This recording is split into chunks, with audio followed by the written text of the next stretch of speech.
Sheffield ইউনাইটেডের হয়ে অভিষেকেই আলো ছড়ালেন বাংলাদেশের হামজা দেওয়ান চৌধুরী। ইংলিশ চ্যাম্পিয়নশিপের ক্লাবটির হয়ে মাঠে নেমেই ম্যাচ সেরার পুরস্কার জিতেছেন বাংলাদেশি বংশোদ্ভূত এই ডিফেন্সিভ মিডফিল্ডার।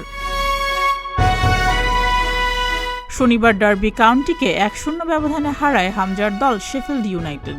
ম্যাচের 49 মিনিটে একমাত্র জয়সূচক গোলটি করেন চিলির ফরওয়ার্ড বেন ব্রেন্টন দিয়াজ।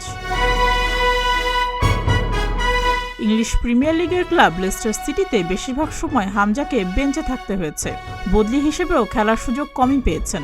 সম্প্রতি হামজাকে শেফিল্ড ইউনাইটেডে ধারে খেলতে পাঠায় লেস্টার সিটি, আর শেফিল্ড ইউনাইটেড এক প্রকার মুখেই ছিল হামজা চৌধুরীর জন্য।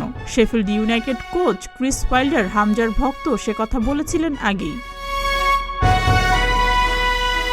ম্যাচের সেরা খেলোয়াড় বেছে নিতে শেফিল্ড ইউনাইটেডের এক্স পেজে ভোটও চাওয়া হয়েছিল। সেখানে 70.50% ভোট পান Hamza. United coach Chris welder বলেছেন, হামজার মতোই খেলেছে। বেশ কিছুদিন ধরে সে কোনো ধরনের ফুটবল খেলেনি। এরপরেও মাঠে প্রতিটি ভূমিকায় সে চেনা ছন্দে ছিল। ভেবেছিলাম 70 মিনিট পরে তাকে তুলে নেব, কিন্তু ওই সময় হামজা এতটাই ভালো খেলছিল যে সেটি আর করা হয়নি। সবকিছু ঠিক থাকলে আগামী মার্চে বাংলাদেশের হয়ে অভিষেক হবে হামজা চৌধুরীর। সুস্মিতা, প্রতিদিনের বাংলাদেশ।